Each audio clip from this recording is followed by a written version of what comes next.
know that's dying here. The bird that flew in through my window. Peace, brothers and sisters. This is James and Ike. We are preparing to start Soul Liberation Station. This is Monday, August 8th. This is actually the day I was supposed to have been leaving the country and going to Zimbabwe, but we had some loose ends we got to tie up, and so the date's been moved back to August 29th. So we are pressing on, and glad to be here for another Soul Liberation Station. I'm just giving it a couple more seconds for folks who want to join us. The phone number, if you want to call in, is 317 798 4085. 798 4085. And you can also join us on Zoom. The Zoom link is here on my Facebook page, and we're right now live also on YouTube. So if you want to join in on YouTube and get in on the chat there on YouTube, you can also join there, and we'll try to keep you involved, informed, and connected on Soul Liberation Station. This is now our seventh year of Soul Liberation Station. Of course, started off as Soul Liberation Radio, and has come a long way in a lot of good ways. I'm coming to you live from an undisclosed location here in Indianapolis, Indiana. And the purpose of Soul Liberation Station is to heal, empower, and inform the Black community worldwide. To heal, empower, and inform the Black community worldwide. And so we are anticipating growing this show in a number of ways.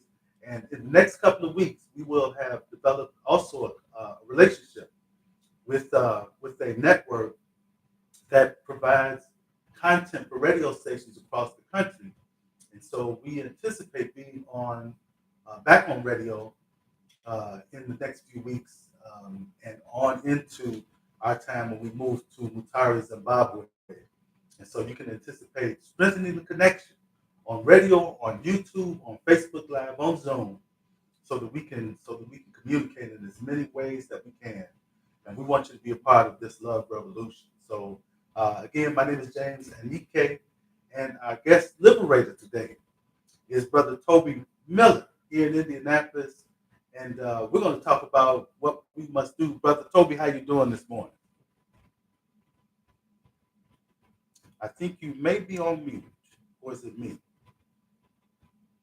Nope, it's me. All right, good. No problem. Thank you again. Thank you. Appreciate you having me in your space, brother. It's always a blessing.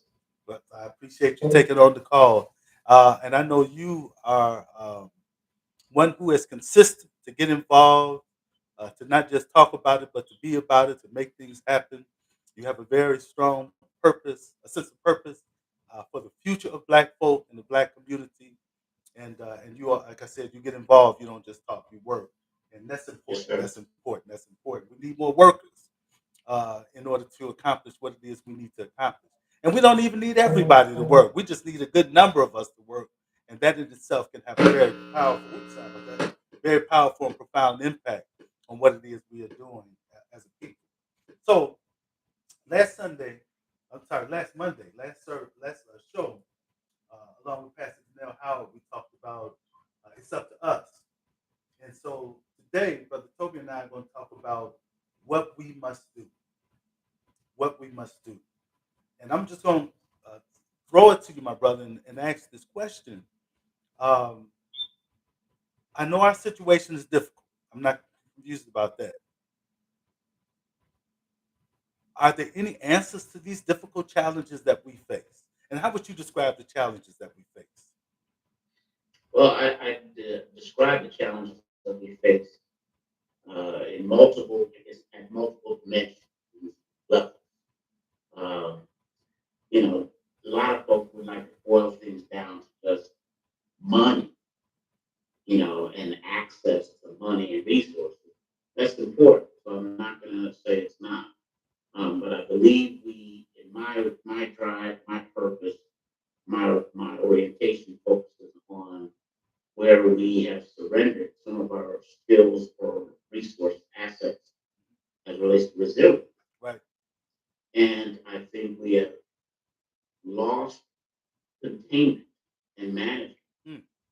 and I guess it would be perpetuation Mhm. of our social contract, our codes of conduct as it relates to how we deal with each other, our various types of challenges and issues, and therefore in that space of law, or I won't even say loss, it's just we have not maintained our connectivity and discipline in that space. Right. That contributes to a lack of cohesion, uh, lack of a capacity to activate our collaborative spirit, cooperative economic spirit, our collective work and responsibility, Right. all the things you hear in the individual South. Yes. We haven't managed to maintain activation. Mhm. We need those, but I believe we lost the discipline and some of the infrastructure Right. to keep that going. So um, I would describe it, I would describe our challenges multidimensional, multifaceted, not just boil down to one thing. Um, but I think there's some fundamental, foundational things that we as people can do or focus on Right. that begin to adjust our our condition as a people. Yeah. And you know what you said, I usually describe as, or rather, I usually say that over the last 50 years, we've lost our sense of shared value. And Yeah. and I think that what you said uh, identifies why it is we have violence in our communities, why it is our relationships are not staying together. Um, if we don't have a sense of connection, commitment, and uniformity, uh, and when I say uniformity, I don't mean that we all have to dress the same way or say the same things necessarily, but it does mean that we should have some level of agreed focus and Yes. action. And without that, and I like the fact that you constantly use that term, social contract. Yeah, without a social contract, uh, then we just kind of out there doing whatever without any sense of real guidance and direction and connection and it's hard for us to be in sync if we don't have that social contract, that sense of agreement as Yes, to sir. who we are, what we need to do, And what we we need to have to do. keep a sense of discipline around maintaining that vision, that Right. direction. Hmm. And in absence of it, you know the word in this space. When you don't have vision, Mm. our people will perish, Right. or they will see, like in Plato's cave, they'll see the shadows on the wall, Right. believe that's the reality. Hmm. And then when light shows up, it hurts, and we don't want to see. We're blinded by a revelation, Right. and then do whatever we need to do to resist. Mhm. And we don't have or are not maintaining the infrastructure that perpetuates that to continue. I mean, some of the infrastructure you can see it in just your library of books that Right. you read. All right. That's infrastructure. Okay. There needs to now be the discipline Hmm. to build on that infrastructure Right. so that the next generation can continue to adhere to, embrace, adopt, and sometimes evolve some of the baseline principles. Hmm. Um, I wouldn't say that evolve principles, but evolve the structures that rest on those principles. Right. So So I think that's we've lost some traction in that. absolutely. And that's where I believe we need to concentrate. Hmm. It's good to go ahead and promote better laws and policies. Yeah, go ahead and get people out to vote. Right. Um, but again, without real discipline around the tool for our change, we'll use a hammer Hmm. and think we're making a cake, Right. and we really need to get ourselves as a community aligned with the structure, the principles, the vision. Right. And we need those things that allow us to stay disciplined in that direction. Absolutely. Before, and I'm talking a lot, so It's all right. I'm rescuing you, but before, we rely on a cult of personality to Mm. keep us our sense of center and direction. Hmm.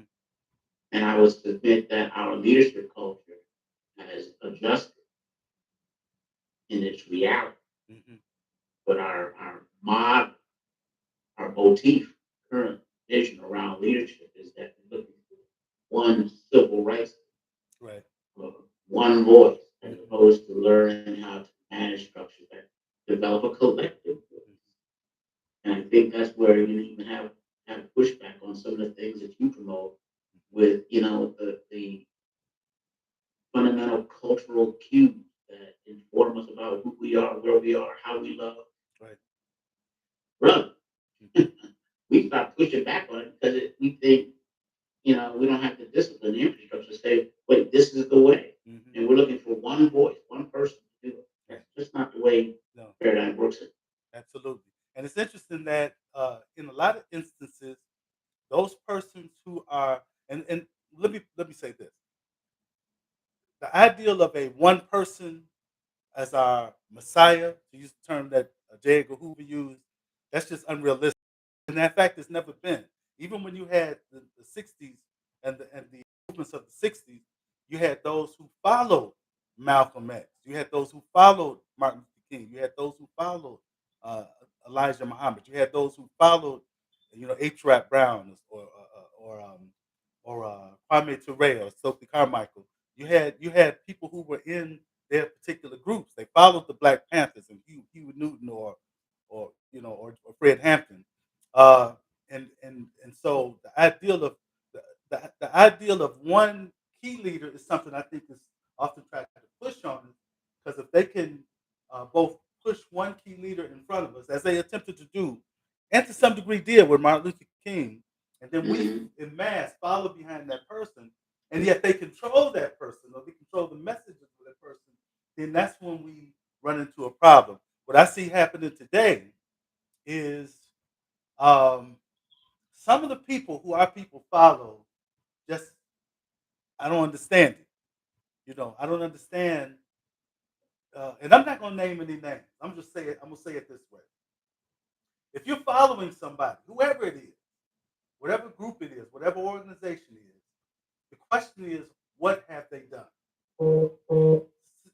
Ask substantively, what have they done? Have they actually built something? Do they actually have in place processes and models that are producing empowerment for Black people and a sense of self-determination and identity for Black people? What have they actually done? Even if it's the books that they've written, even if it's the lectures that they do, if they do lectures and if that's their main thing, actually, what have their lectures produced rather than a bigger bank account for them? I mean, what does it actually produce? It's given you a couple of cute quotes to go around and use when you get in conversation, but is it causing you to support Black business? Is it causing you to support Black institutions? Is it causing you to go out in your community and take posts and protect your community? Is it causing you to get involved in the educational system that impact our children? And so I'm saying all that to say the leaders that are often thrust before us or that we choose to embrace, when you ask the question of substance, what are they actually doing? What are they actually producing? A lot of them are not producing anything except flashy comments and provocative lectures and accusations against other leaders, but not actually doing any hard work. Am I tripping or am I telling the truth? No, you saying it right. You saying it right. And what we also need to add to that is there's a difference between performative and process. Yeah. Some people have gotten that confused Hmm. because even, for example, there's some processes that exist that by themselves don't create anything, Right. right? Right? But they support the journey through something. Mhm. And some people get that confused. Mm. So they think that a press conference, Right. and I'm so glad you hit everybody to, the, the Mhm. law, the lack of power in that. Mhm. But people believe they do a press conference that did something. Mm. Now, if the press conference is a part of the tool along the journey, that'd be one thing, Right. right?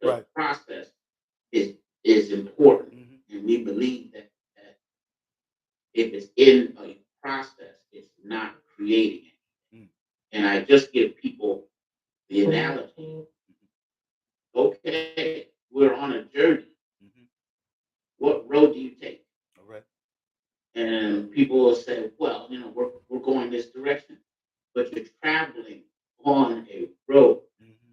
The road by itself doesn't create anything, but Right. it is part of the process that supports the journey. I can dig it. So a lot of folks tend to think, well, we got these talking heads with like we've been constructing the elders council. Mm-hmm. Well, what does the elders council do? The elders council is part of a process that disciplines our community around principles. Right. Now, did it construct a tower? No. Mm-hmm. Did it revolutionize, you know, everybody's bank account? No. But it is part of the process for us to discipline ourselves to move things forward. Right. So I encourage people not to get caught up, lost in, or at least recognize the distinctions between performative pieces and process pieces. And the other piece that you were all highlighting, production pieces. Because all of those components, two of those components, are structures that really build and move things. The one component, performative thing, is just entertainment. Right. And I think that's why you have situations in our community where we look at this quote reality, keeping things real, right? And it is just entertainment, performance. It's not creating anything. It's not even part of the journey to get somewhere. Right. It's just entertainment. Yeah. And our community needs leadership who's able to discern the difference. Absolutely. Absolutely. 19 minutes after the hour, this is Soul Liberation Station.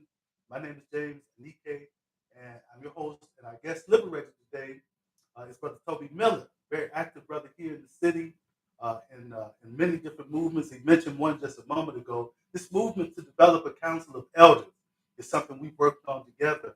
And there have been a number of movements over the years that might start, but don't actually come to fruition. And I have to confess, this is one of them that hasn't come to fruition to the degree that we really wanted to, but we haven't given up on it either.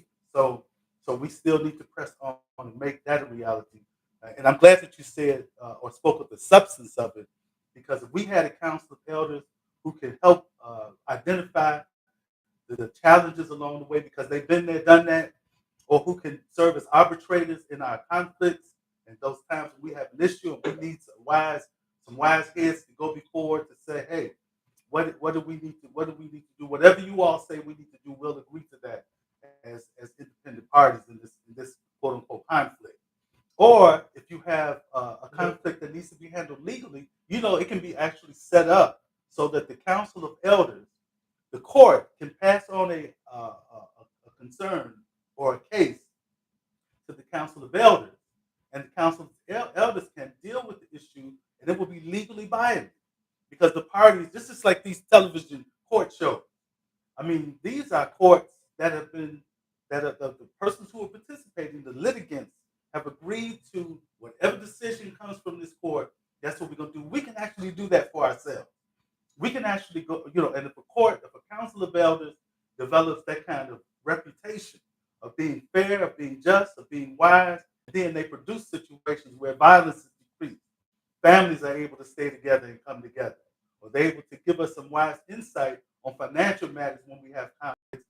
I mean, it would just be a powerful win, and we have to have that kind of we have to have that kind of resource for ourselves. Otherwise, others will consistently decide for us what it is we will be, what it is we will do, where it is we will be. And there's that saying, I'm sure you've heard it, Brother Toby, that if you are not at the table, if you're not at the table, then you're on the menu. If you're not at the table, then you're on the menu. And far too often we are on the menu. Other people are making decisions for us, but we're not making those decisions for ourselves. I had a really good friend many years ago, Brother Morgan Carter. We called him Morgan Carter. The conversation started in Chicago. And Morgan Carter used to say far too often, there are three types of people: those who watch things happen, those who make things happen, and those who wonder what happened. And far too often, again, we are in the category of wondering what happened rather than making things happen. right now, if you're not carefully watching what's happening around you, if you have not at all peeped what was happening in Texas this week with the CPACs, am I saying it right? Conservative Party, I forgot the full term, but this is the ultra conservative. Yeah, Conservative Political Action Committee. Political Action Committee, CPAC. They had some of the most racist, um, ridiculous, um, outlandish speakers there this week. I mean, they were bold and proud about it, to have these racists and come to speak, and these people who constantly lie to them to their face, and yet they all there, cheering them on. And the thing that really gets me is when I see the black faces in the crowd, proudly displaying their Blacks for Trump T-shirt and mega cap. I mean, Negro, what's wrong with you? I mean, I just don't understand when you have people who are standing right there at the podium speaking and spitting racist, vile propaganda and perspectives, and you all standing there cheering it. I just don't understand that. And that shows how far we have lost ourselves. And we've not only lost ourselves in that way, but I'm saying we need to watch that because the things that we think are ridiculous and never can have impact and power on us are the very things that are having empowerment over us. Donald Trump did a devastating disservice, not only to the country, but to black folk too. And the Russians played on that and was spreading bad information among black folk, especially young black thinkers, and we bought into it. So we got played by the Russians, and we're gonna get played by them again if we're not wise and watch how what we do will empower us, inform us, enlighten us, uplift us. If we're not about that, then we got a problem. We got problems that will multiply. If we're not careful about who's being elected, not just in the key positions as a senator or as a governor or as a representative or president, if you're not watching who's being elected to the election board, who's being, filling those various county positions that will impact how your vote is counted, then we keep catching up at the end of the game, and we're gonna get together when our votes have been discarded and have a press conference and a conversation about, boy, they so wrong for what they did, but we didn't vote or we didn't involve, and we weren't careful to watch what was happening. If you're not careful, these laws that are being passed in legislators across the country, legislators across the country, as it relates to gun, gun availability, they are allowing folks to get guns without getting a license. Trust me, you walking around with your piece is different from a white guy walking around with his. The police are going to handle you and deal with you different. And the laws have already indicated that a lot of times they're going to get away. Most of the time, they're going to get away with it if they shoot you or in some way target you because you got your weapon on you. But they're not going to target the white folk the same way. I promise you, they ain't going to target the white folk. But we buy into it. But the law say I don't have to have a license and I can carry my piece. And yeah. But we still in America, and they still kill black folk for carrying weapons, and then ask questions later, and then they can lie and say anything about your motives when it's all said and done. I'm saying we're not watching what's happening educationally. Our schools, that are setting in place processes that will undermine the potential for our empowerment up the road. And I know I'm talking a lot, Brother Toby, but I'm just saying we got a lot of problems, and I don't think we're aware of it. I think we just, the ways that our votes are being taken away from our right to vote is being taken away from us all across the country, and even with the abortion issue, we have not really dealt with, well, what does that mean for us as black folk? And so that's what's not happening. I thank God for the NAACP. I thank God for the Nation of Islam, for Al Sharpton and the Nation. And there are many organizations that are doing what they can, I think to some degree, but there's no agreement. I don't think that there's any real clear understanding across the country among black folk that we got to do for ourselves, and we can't just leave it to others to make decisions for us. I've said a lot, but I'm hoping that we really get it, that we are not watching what's happening, and we're going to be on the menu rather than at the table. Yes, and brother, you make the the perfect point, and it is going to be up to us. Like last week's show, it's up to us, Right. right? Mhm. And we have to fight on all these different fronts. Right. And I would expand the conversation about being on the menu, Hmm. and being at the table. I actually think we need to be not only at the table, we need to be in the kitchen All right. where the food is being prepared. Hmm. And then we need to be at the farm where it's being cultivated. All right. And that's an analogy to see that the battlefield is multidimensional Yeah. and that the people at the farm supported and closely enriching principles Hmm. guiding them Right. so that their decisions about what they take to market for our people. Yeah. Now you can talk about legit, real deal food, Hmm. or you can use food for thought, All right. or all the other analogies that attribute to that. Mhm. We need to be at the table. Yes, we need to be in the kitchen. Yes, we need to be at the farm. Yes, we need to be coordinating the distribution mechanism Right. Right. for things that bring nourishment to our community. Mhm. That's school. That's road, Right. figuratively and literally. Hmm. We need to be about that business. I'm one who recommends and supports the cultivation of a community master plan Okay. that we look at, manage, cultivate, sculpt, Mhm. and activate Right. on an ongoing basis. Hmm. So, what is our plan? Right. Our plan for our community? Yes. That I want to say in terms of social contract. I'm going to Hmm. wax on that again for a second. Absolutely. I'm okay. I'm with the Second Amendment. Hmm. But I think the social contract in our community is anybody who does own a gun needs to be trained. Absolutely. So when we see brothers and sisters with their legally carrying peace, Hmm. we can look at each other and understand if you're on code, you've got training. You know how to do that. Right. Not that you have it. You Hmm. know what to do with it. Hmm. You know how to protect and defend yourself and your community. Hmm. That's a conversation. That's a principle-oriented conversation. So I'm not sitting here tripping when I Right. see 10 brothers with a gun because if they're all on code, I'm not Hmm. in any danger. Right. I don't care if they all got it. That's But right. if they're all on code Hmm. and our community upholds that, Hmm. and we create social penalties for people who are off code. Yes. Yes. Yes. Listen, brother, you're at the table, Hmm. but you have a relationship with the cook. All right. Well, no, I'm just kidding. No, then, brother, you off code. Right. Okay, who's in the kitchen? Hmm. Let me All right, insert you have a this. relationship who produce. Uh-huh. We got to get our community on code Right. at all these different levels. But even Yes. when they vote, I'll be quiet here. Hmm. But even when they vote, we know their vote is aligned with certain elements of our master plan. Hmm. They Right. know this. Hmm. We know this. Right. And it's not Republican or Democrat.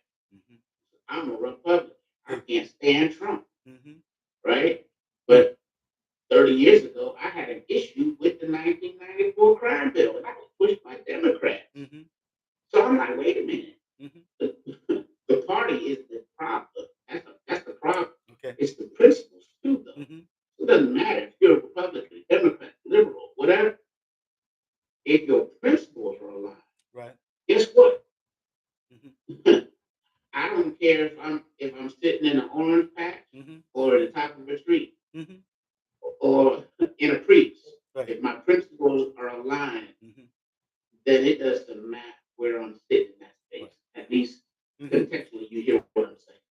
Right. Let me say, I'm gonna say something about the gun issue, and then I'm gonna come back to the Black Republican issue because I think there's more for us to say there too. And you know me, I've been a strong advocate for brothers and sisters carrying weapons. I always question. I call into question those in the Black community who have gun buyback. I have a big problem with that. We should not be giving our guns up. I think we should have our weapons. Let me do this. I would prefer we had a situation like in England and other parts of the world where ain't nobody supposed to have those kinds of firearms. I would really prefer that. I would prefer that these rapid fire weapons, uh, automatic weapons, were not available to the larger society. That's what I prefer. But right here in America, you need to be packing. I think you need to be packing, not just for what's because of what's happening, but what might happen is an important thing. And so I do agree that we need to be trained and we need to be on post. And it would be wonderful if having done that, we had some kind of lapel pin or button or something that would indicate to people who see just very subtly that yeah, I'm black. I'm carrying whether it's concealed or open, but I've been trained and I love my community and I love my people and I'm ready to do whatever I have to do to protect and defend my community. So I think we're in full agreement on that, and I like that Yes, concept of sir. being on code. On code, brother. And there's on code, there's principles to that. There's levels to it. Right. But I believe we have to be, as a community, we have to be on code. Yes. And yeah, there's going to be some diversity in our codes of conduct. Right. But at least we'll know where, parameters of the tolerances therein. And as a community, we also understand how we reinforce and reinforce those guiding principles. I Right. just think that that's so critical to us changing the trajectory of where our community is. Absolutely. And now, before I go into the issue of Black Republicans, let me again remind you: this is Soul Liberation Station. My name is James Anike. Our guest liberator is Brother Toby Miller, and today we're talking about what we must do. And I encourage you to get involved in this conversation. We like talking to each other, but I think it'd be great if you also joined us on Zoom. Well, if you called in, the phone number is 317-798-4085. 317-798-4085. Or if you type in a message here on Facebook, just give us your comment. What must we do, in your opinion? Share that. Or if you're with us on YouTube, you can share in the chat and let's have some conversation. Let's have some conversation together about all the things that we're talking about in terms of what we must do. Now, let me say this, and again, I don't know, Brother Toby, if you've heard me say this before. I haven't been shy about it. I don't give two damns about the Republican or the Democratic Party. I'm more concerned about what will inform, empower, and uplift the Black community. And if that politician or that organization falls within that context, then I'm good. And so through the years, I've supported candidates across party lines, even though I generally vote Democrat because that's where most of those who I come in agreement with are. But I have voted consistently across party lines through the years when I saw that there was a candidate who certainly had the best interest of the Black community at heart. So whoever that candidate is, whether they be Republican or Democrat or independent, if they among the candidates that are running are going to be the one most likely to impact and empower our community. And when I say most likely, that also means most likely to win. I'm not just going to vote for a candidate who has no chance of winning, even if I have an understanding and agreement with them. The point is, yeah, that would be a wonderful, idealistic, symbolic gesture. But we don't need symbolic gestures. We need to be empowered. We need to be uplifted. We need to be in a position to really affect change. And so I need Yes. to also use my vote in a way to vote somebody who's going to actually get in, that's going to do something for our people and for our community and for our families. And so I support the ideal of Black, being in other parties. But in this present climate, the Republican Party is not who it was or what it was more than 3 years ago. Well, let me take that back. More than 4 years ago. The Republican Party has been co-opted. It's been taken over. It's been distorted and what's that word? Not just adulterated, but it's been contaminated. The Republican Party has been profoundly contaminated, and and I am curious. And you will be the first Black Republican that I've asked this question of. how could you still stay in that party in light of the level of racism and commitment to white supremacy and other, intentional things that are being done in the name of the party that harm black folk? How do black Republicans fare in this present party? Yeah, I have to admit, we don't. Okay. We don't fare well in that space. And it is completely, I don't recognize the party apparatus at all. Okay. And they definitely probably had a falling out with me because I walked into a GOP function with an Obama hat on, All right. and they really struggled with that. But principle in terms of just being, you know, uh, old fashioned, conservative oriented. Not it's not necessarily risk averse, but I don't want government in my business. All right. I don't want to give them room to make decisions that I should be able to make in my own home and my community. Right. So I philosophically is more oriented in that space. But you can't even tell the Republican Party has any sense of principles or guidance at all.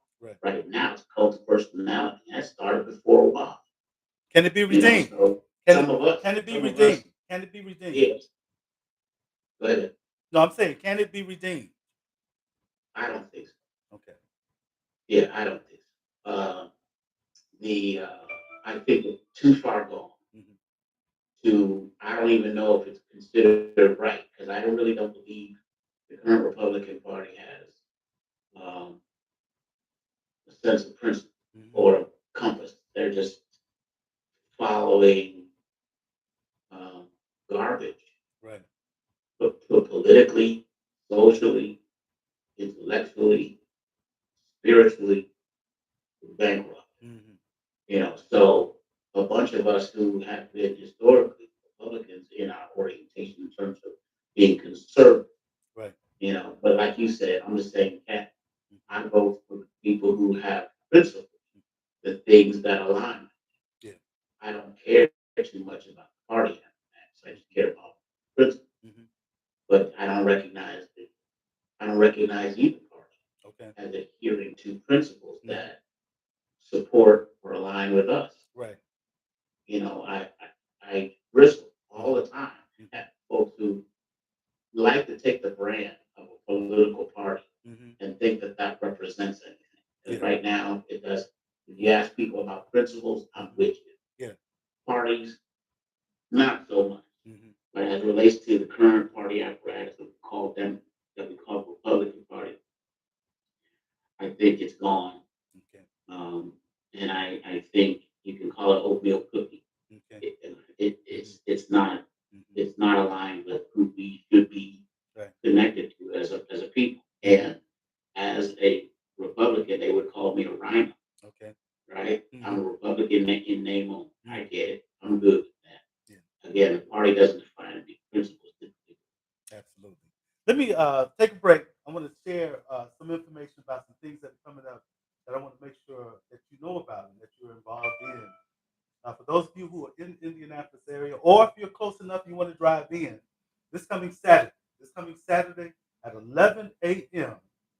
at the Jewel Event Center, the event that we were supposed to have a couple of weeks ago, we didn't because I had COVID. We're going to have our brunch and bon voyage, at 11 a.m. Jewel Event Center here in Indianapolis. It's a free event. We want to encourage you to come out. I'm going to be selling, all of the books that we publish through Popular Truth Publishing, and I believe some of the authors will be there. We may have other vendors, and if you are a vendor and you're interested, you're welcome to come and join. Just call me up so that we can make that connection and be prepared to have you be at this event.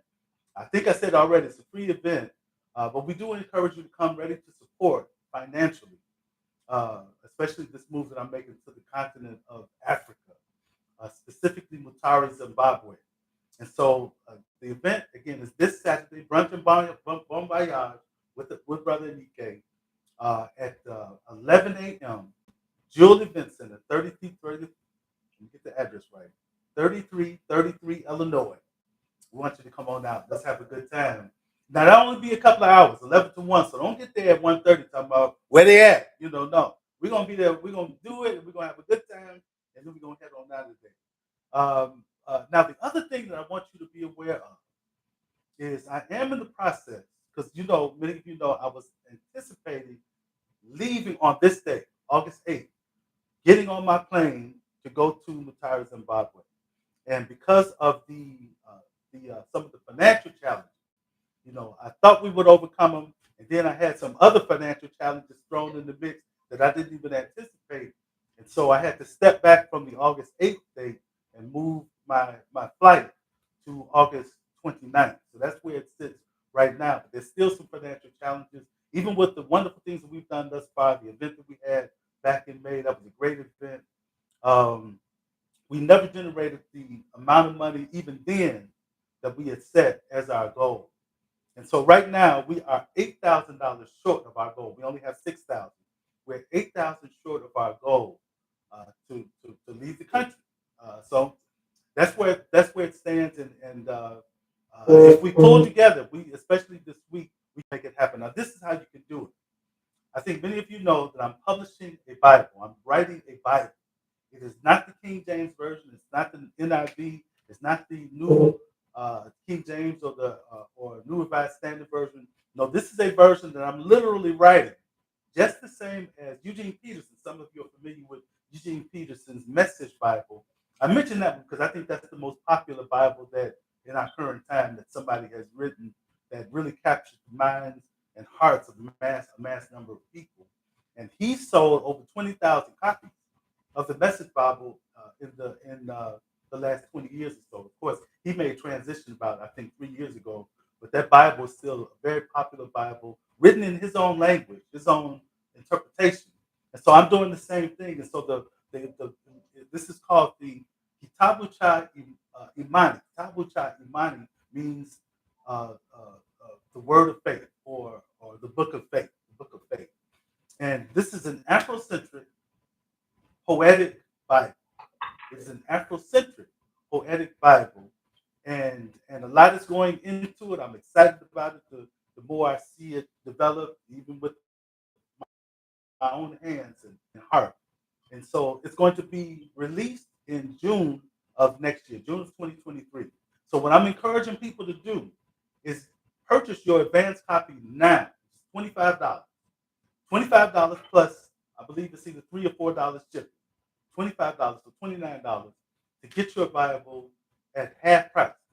The price when it comes out will be either $49.95. It may even be a little higher, but right now we're looking at that, and it'll be I know, an impactful Bible, and so you can play a role in both making it happen, but also helping me reach my goals. So I need 350 people.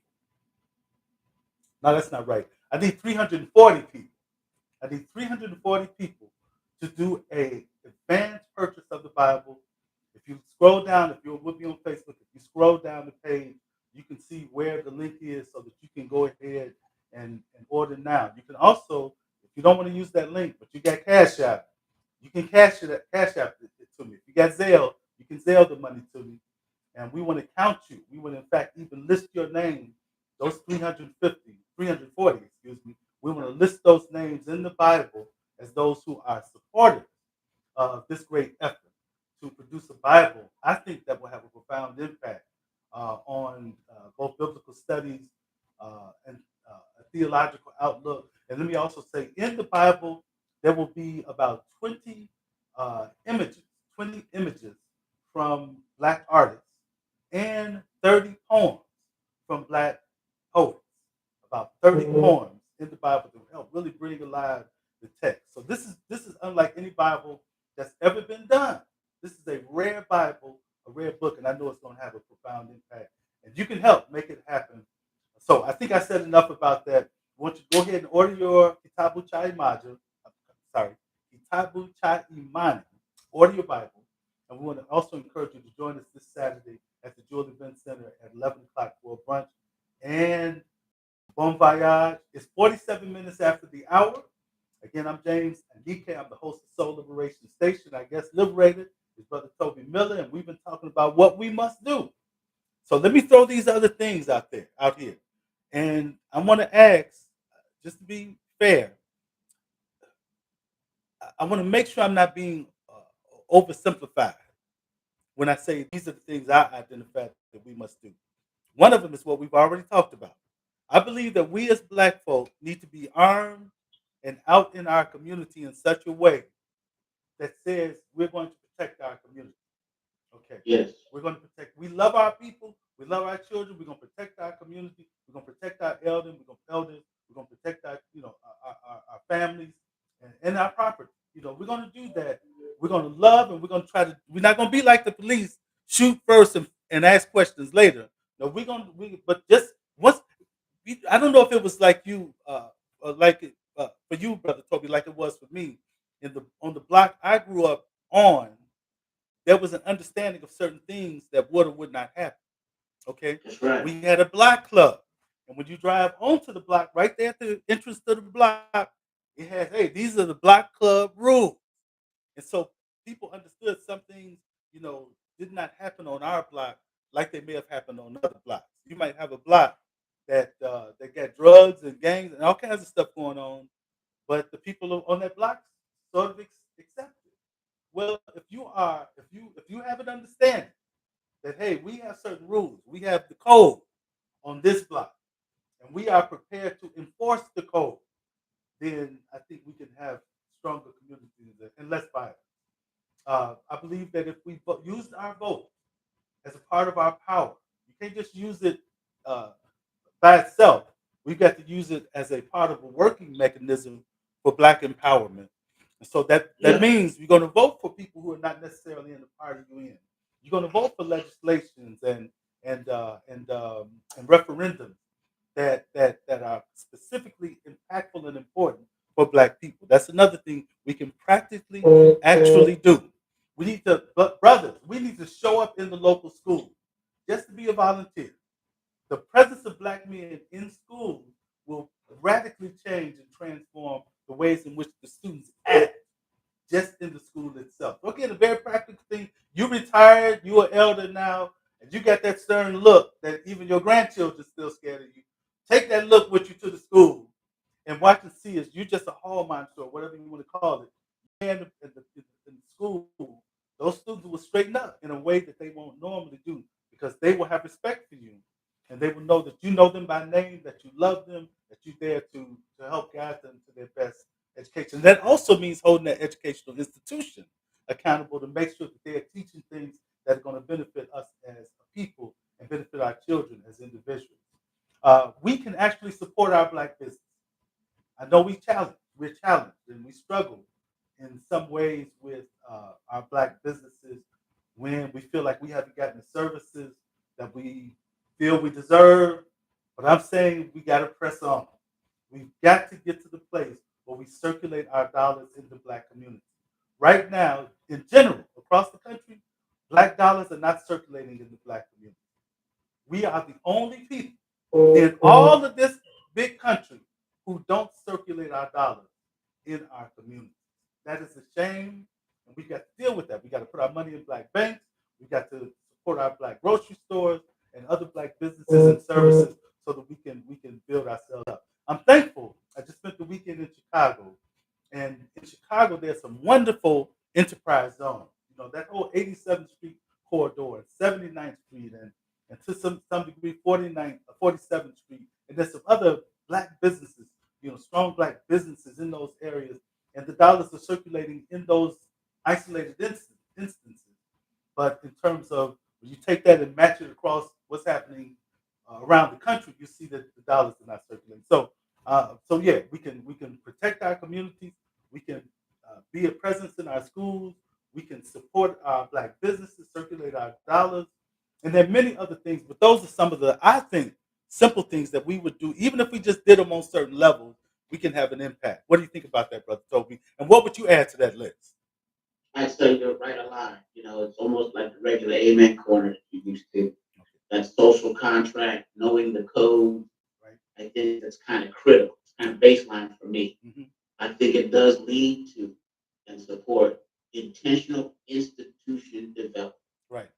We need to support and cultivate relationships with our existing institutions and then build them up.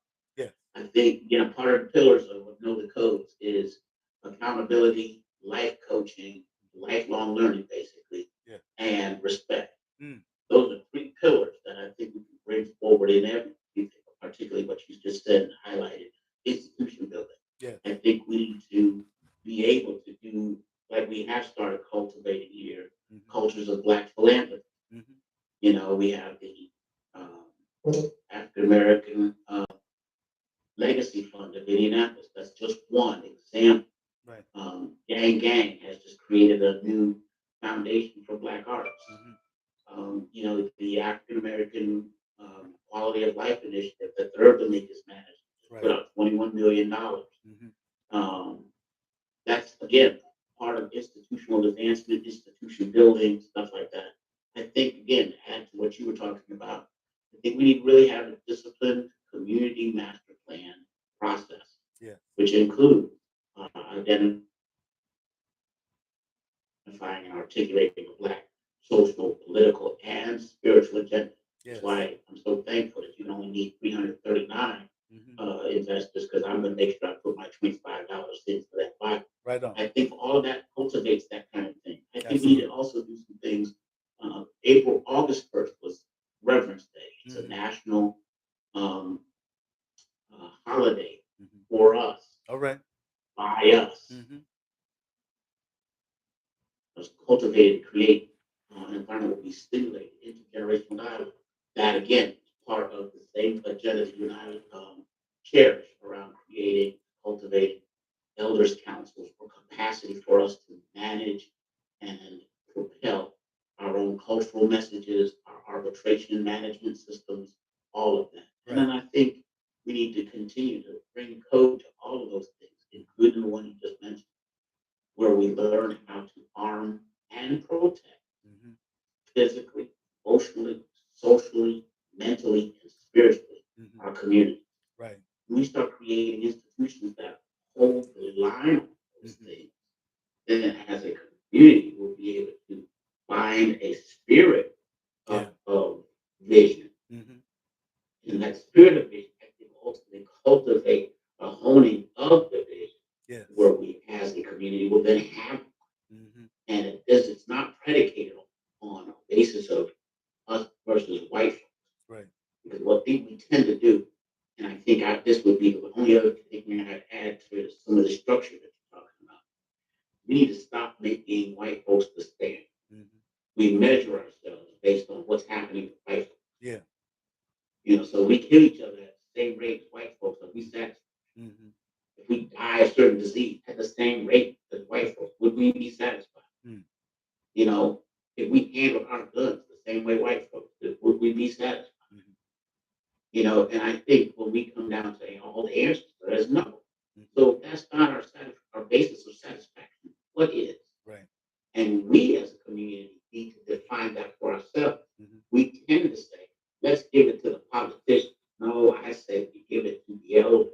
Yes. And have the elders speak to that. One that will bring in a cultural reverence that I believe is missing. Yeah. Because I know sometimes Miss Gray walks up to a young cat, and if I'm in a school, like I recommend you do, like we do, like you just said, we show up in a school when a young cat doesn't have a sense of reverence for this Gray, right? Or when I lay down that look, that grandfather look, right. It's not reinforced because it's not in the code of their parents. We need to bring all that back so that's a reference for our institution, our culture, our vision, our values. Right. Is really honed in on and then supported by an infrastructure that unfortunately has been neglected and that we are responsible. Absolutely. Like you said last week, it's on us. But these factors, these pieces you talked about, we just talked about today. We don't need permission. Right.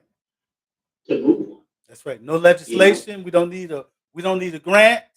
We can just make it happen.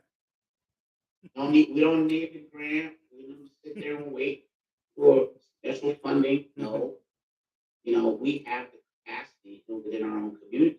Right. One of the things we're doing with that Know the Code initiative is creating a merchandise capacity so that when people show that I'm on code, Mm-hmm. they show up to our on code restaurant, Right. our on code church, Mm-hmm. our on code institution. Right. The extension of benefit of our doubt, and it's not even benefit of our doubt, it's Mm-hmm. benefit of our assets. Yes. At that point, we cultivate an environment where Mm-hmm. it's like you said, Mm-hmm. by us, for us, because of us. Right. And before we run out of time, I want to celebrate some who are actually doing it. I think about Reverend Dr. Ivan Hicks at First Baptist Church North, who has a rites of passage program and various business, entities and activities doing some powerful things for the Black community all the time. I'm thankful for um, uh, Ujamaa. What's the community? Ujamaa Bookstore, which is a part of I can't think of the name of it right now, but Ujamaa Bookstore here in really powerful things on so many different levels, and the entity that they're part of has a farming aspect to it, business development aspects to it, and so many other things that they're doing over there. And I know somebody knows the name of that overall organization. Looks like we might have lost our brother. Hoping he'll be able to reconnect real quick. Can you hear? Can you hear me? I can hear you. Yes. Let's see. For some reason, let me switch this and see if I can see you. And I'm thinking about University United Methodist Church, who on Mondays is having gatherings of Black men to talk about those things that we need to do as a people and a community. And there's so many others that I know I'm overlooking. There's some wonderful things going on, and I just didn't want to overlook that. And we want to celebrate them. Thinking about Pastor Michael Gant at uh, Blessings, Miracles and Blessings United Methodist Church. Now he's doing a chess group, a chess club there, and I think those kinds of things are the things that are very helpful in all the things that we're talking about. And so, are you still there, my brother? Okay. Hopefully, he might join, come back in. If not, I know we are out of time. I want to make one more announcement on the 21st, Sunday the 21st. I will be in Cleveland, Ohio, and I apologize for not having the details in front of me. At 3 o'clock, I'll be speaking and doing a book signing and doing the Black Love session. There in Cleveland, Ohio. I'll make sure I have more information about that throughout this week. And in fact, I'll make sure I get the information up to date on our Facebook pages, so that if you're in the Cleveland area, you can come out to that event. And I'm anticipating an event in Columbus, Ohio, on that Saturday, but that part has not been ironed out. And I don't think at the moment I have any other Black Love sessions. I would love to. If you might want to say, Pastor, we want you to come. Well, I'm not pastor anymore, but Anike, we want you to come to our church, or we want you to come to our family group, or we want you to come to our community organization and share that message about Black love. I'm gonna be in town until the 29th. I am available to a good degree, and I want to be able to do that with you and for you, so that we can share that information. I'm thankful for those of you who have joined us on Facebook Live. I see a lot of hope here, even though you didn't say anything other than you gave some good compliments to what we're doing, and I thank you for that. And there'll be those who will see this on YouTube in the future. Uh, I'm thankful that you are watching what we're doing. We will expand this for the last almost month and a half or 2 months. I've been in I call it an undisclosed location, and so we don't have that permanent, station or set that I would normally have. But this is comfortable and this works for us quite well. But when I move to the continent, I'm going to make sure that I have room enough to set up a really nice studio for what we'll be doing with Soul Liberation Station in the country of Zimbabwe, in the town of Mutare. Uh, and again, I'm looking forward to us pulling together to make that happen. I want to again remind you, we got the brunch this Saturday, the 13th at 11 o'clock at the Jewel Event Center. And we want to encourage you to go ahead and advance order your copy of the Kitabu Cha Imani, so that we can build this whole movement up in a major kind of way. Man, you'd be amazed and surprised at what your small role of just getting your Bible now, ordering your Bible now. It'll be delivered in the summer of 23. That's when it'll be released. But if you do this now, it will lay the foundation for some awesome, awesome, awesome things to happen in the next 365 days. So glad that you're with us. I'm sorry we lost Brother Toby Miller. Thank you, Brother Toby, for sharing all that you shared in this segment of Soul Liberation Station. And for those of you who are interested in knowing more, maybe you want to be a subscriber or a sponsor of Soul Liberation Station. We are willing to accept sponsors and subscribers. My phone number is 317-529-3768. 317-529-3768. And even when I move to Zimbabwe, I'll still use that number, but you have to have WhatsApp in order to catch me through that number. WhatsApp. Go ahead and order that app right now so that when I make the move, we can stay in conversation and continue to make great things happen. And if you need a book published, last thing, if you need a book published, I'm so excited about the numbers of books that we're publishing presently through Popular Truth Publishing, Truth Quest books, and Theo Thought books. We want your book to be one of those books. Again, call me up. My phone number is 317-529-3768. 317-529-3768.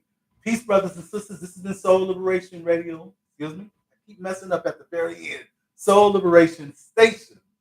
And let's keep pulling together. If we pull together, we will rise together. Peace, peace, peace. And I look forward to being back with you next week for Soul Liberation Station. And if you have some thoughts or some recommendations on some interesting topics for us to share, then we want to be available to you to share those topics. And so let's make it happen. Let's make it happen. Let's make it happen. Have a blessed day.